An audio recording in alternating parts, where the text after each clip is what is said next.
মানুষ চিন্তা করছে বর্তমান জামানায় 10 তলা বিল্ডিং করবে, 20 তলা বিল্ডিং করবে, টাকা পয়সা বাড়ি গাড়ি দ্বন্দ্ব স্বর্ণ অলংকার সবকিছু রেখে দিবে, এটা পরবর্তী টাইমে বুক করে খাবে।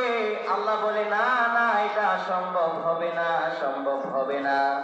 তোমার হায়াত তো সীমিত, কখন জানি আজরাইলকে পাঠিয়ে দেই তোমার জানকে ছিঁড়ে আমার কাছে নিয়ে আসতে। তুমি জানো না কখন তোমার জানটাকে কবজ করা হয়।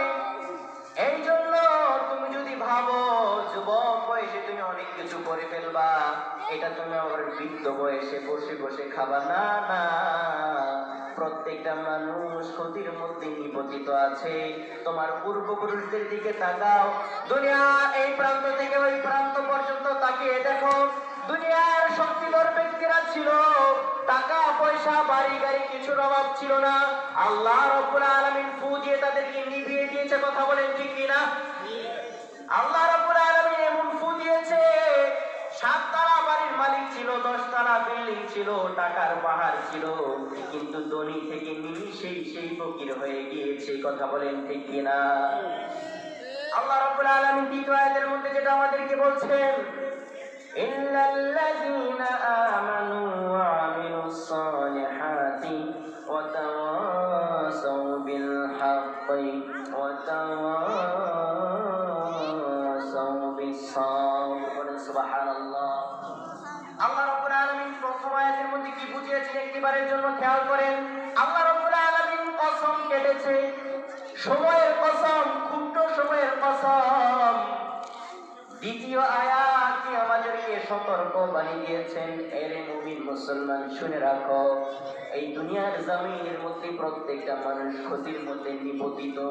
ইল্লাল্লাযীনা আমানু ওয়া আমিলুস সালিহাতি ওয়া তাওয়াসাউ বিল হাক্কি ওয়া তাওয়াসাউ বিস সাবর।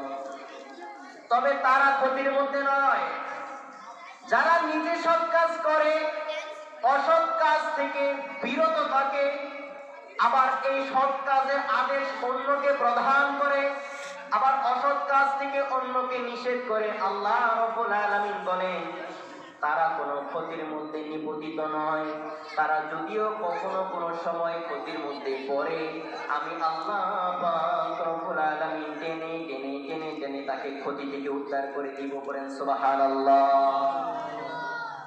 আমাদের সেই ক্ষতির দরকার নাই যেটা শুধু লসই হয় আর লসই হয়, ঠিক কিনা? আমাদের সেই ক্ষতির দরকার যে ক্ষতি দিয়ে আল্লাহ পাক রব্বুল আলামিন আমি ও আপনাকে পরীক্ষার মধ্যে ফেলে, ঠিক কিনা? আমাদের লসের ক্ষতির দরকার নাই, কিন্তু আল্লাহ পাক রব্বুল আলামিনের পরীক্ষার দরকার আছে কি নাই? জোরে বলেন।